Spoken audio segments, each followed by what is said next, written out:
நான் வந்து Philips trimmer வாங்கினேன். ஸோ அந்த பாக்ஸில என்ன போட்டுருந்துச்சு அப்படின்னா, நீங்க வந்து 1 இயர் எக்ஸ்ட்ரா வாரண்டி அப்ளை பண்ணலாம்.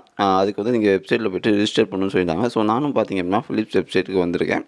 ஸோ இங்க வந்துட்டு பார்த்தீங்க அப்படின்னா, என்னுடைய ட்ரிம்மர் மாடல வந்து நான் போடுறேன். ஓகேவா? மாடல் ஒரு வேளை உங்களுக்கு போட்டா வரல அப்படின்னா, நீங்க பார்கோட் இருக்கும். அத கூட நீங்க போட்டுக்கலாம்.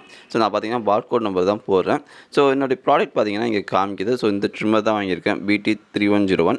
ஸோ இத நான் கிளிக் பண்ண பிறகு பார்த்தீங்கன்னா, என்னோட ப்ராடக்ட் வந்து இங்க வந்திருக்கு. ஸோ அதோட டீட்டெயில்ஸ் எல்லாமே இங்க இருக்கு. ஸோ நான் என்ன பண்ண போறேன் அப்படின்னா, டேட் ஆஃப் பர்ச்சேஸ்ல போயிட்டு என்னுடைய பில்ல என்ன டேட் ஆஃப் பர்ச்சேஸ் இருக்கோ அத நான் போட்டுட்டு, ரிஜிஸ்டர் திஸ் ப்ராடக்ட் அப்படிங்கிற ஆப்ஷன் நான் கிளிக் பண்ணேன் அப்படின்னா, எனக்கு வந்து 1 இயர் வாரண்டி எக்ஸ்ட்ராவா கிடைக்கும். ஓகேவா? ஸோ ஒருவேளை நீங்க Philips ப்ராடக்ட் வாங்கியிருக்கீங்க அப்படின்னா, இந்த ப்ராசஸ கண்டிப்பா கம்ப்ளீட் பண்ணுங்க. உங்களுக்கு 1 இயர் வாரண்டி வந்து எக்ஸ்ட்ராவா கிடைக்கும். ஸோ பார்த்தீங்க அப்படின்னா, கிளைம்னு இருக்குது தெரியுமா? அத நான் கிளிக் பண்ணேன் அப்படின்னா, எனக்கு 1 இயர் கிடைச்சிடும். ஓகேவா? ஸோ இந்த வீடியோ உங்களுக்கு யூஸ்ஃபுல்லா இருந்துச்சு அப்படின்னா, மறக்காம நம்ம சேனல் சப்ஸ்கிரைப் பண்ணுங்க. கூடவே சேர்ந்து பெல் ஐகான் பிரஸ் பண்ணுங்க. அண்ட் தேங்க்ஸ் ஃபார் வாட்சிங் திஸ் வீடியோ ஒன்ஸ் அகைன். இத பத்தின ஃபுல் ரிவ்யூவ நான் வீடியோவா போட்டிருக்கேன்.